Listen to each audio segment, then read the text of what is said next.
सुबह का समय था। ठंडी ठंडी हवा बह रही थी। मगध के राजकुमार सिद्धार्थ राजमहल के बाग में घूम रहे थे। राजकुमार को लोग प्यार से गौतम पुकारते थे। उनके साथ उनका चचेरा भाई देवदत्त भी था। गौतम बहुत दयालु स्वभाव के थे। वे पशु पक्षियों को प्यार करते, पर देवदत्त कठोर स्वभाव का था। पशु पक्षियों के शिकार में उसे बड़ा आनंद मिलता। बाग बहुत सुंदर था। तालाब में कमल खिले हुए थे। फूलों पर रंग बिरंगी तितलियां मंडरा रही थी। पेड़ों पर चिड़ियां चहचहा रही थी। राजकुमार गौतम को देखकर बाग के खरगोश और हिरन उनके चारों ओर जमा हो गए।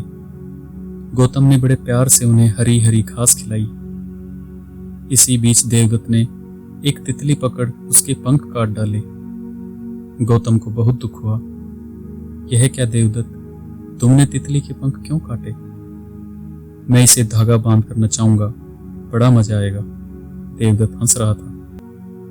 नहीं देवदत्त, यह ठीक बात नहीं है। भगवान ने तितली को पंख उड़ने के लिए दिए हैं। उसके पंख काटकर तुमने अपराध किया है, गौतम ने कहा। अगर तुम तितली और चिड़ियों के बारे में सोचते रहे तो राजा कैसे बनोगे गौतम? तुम खरगोश से खेलो, मैं किसी पक्षी का शिकार करके आता हूं। हंसता हुआ देवदत्त बाग की दूसरी ओर चला गया। गौतम सोच में डूबे बाग में घूम रहे थे। तभी आकाश में सफेद हंस उड़ते हुए दिखाई दिए। सारे हंस पंक्ति बनाकर उड़ रहे थे। उनकी आवाज समझ पाना संभव नहीं था। ऐसा लग रहा था जैसे वे खुशी के गीत गा रहे हों। गौतम हंसों को प्यार से देख रहे थे। अचानक हंस चीख पड़े। हंसों की पंक्ति टूट गई थी। अचानक खून से लथपथ एक हंस गौतम के पांवों के पास आ गिरा। हंस के शरीर में एक बाण लगा हुआ था।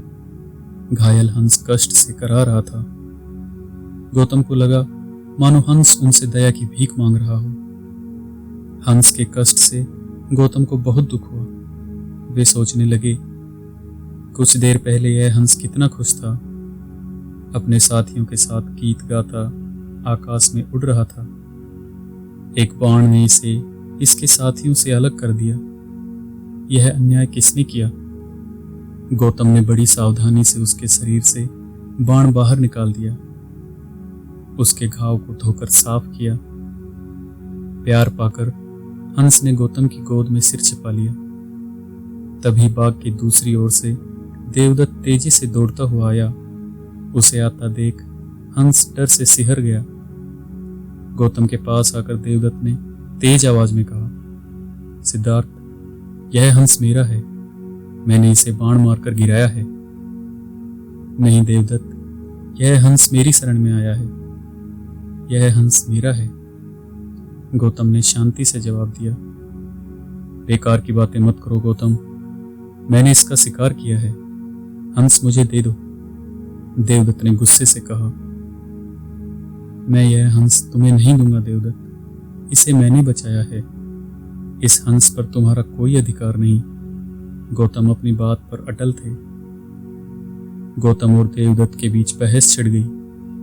दोनों ही अपनी बात पर अड़े थे। अंत में देवदत्त ने कहा, ठीक है, चलो महाराज के पास, वे ही हमारा न्याय करेंगे। दोनों बालक गौतम के पिता महाराज शुद्धोधन के पास पहुंचे। देवदत्त बहुत क्रोध में था, पर गौतम शांत थे। देवदत्त ने महाराज से कहा, महाराज, मैंने आकाश में उड़ते इस हंस का शिकार किया है। इस हंस पर मेरा अधिकार है। मुझे मेरा हंस दिलाया जाए। महाराज ने गौतम से कहा, राजकुमार गौतम, तुम्हारा भाई ठीक कहता है। शिकार किए गए पक्षी पर शिकारी का हक होता है। देवदत्त का हंस उसे दे दो। नहीं महाराज, मारने वाले से बचाने वाला ज्यादा बड़ा होता है। देवदत्त ने इस हंस के प्राण लेने चाहे, पर मैंने इसकी जान बचाई। अब आप ही बताइए, इस हंस पर किसका अधिकार होना चाहिए? गौतम ने पूछा। महाराज सोच में पड़ गए। उन्हें गौतम की बात ठीक लगी। प्राण लेने वाले से जीवन देने वाला अधिक महान होता है। उन्होंने कहा, गौतम ठीक कहता है। इस हंस के प्राण गौतम ने बचाए हैं, इसलिए इस हंस पर गौतम का अधिकार है।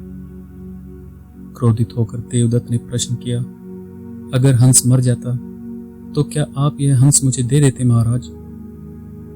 हाँ, तब यह हंस तुम्हारा शिकार होता और तुम्हें तुम्हारा हंस जरूर दिया जाता। बड़ी शांति से महाराज ने समझाया। गौतम ने प्यार से हंस को सीने से चिपटा लिया। हंस ने खुश होकर चैन की सांस ली और इस तरह गौतम बुद्ध ने उस घायल पक्षी के प्राणों की रक्षा की। दोस्तों, कहानी कैसी लगी कमेंट में लिखकर जरूर बताइए। कहानी सुनने के लिए आपका बहुत बहुत धन्यवाद।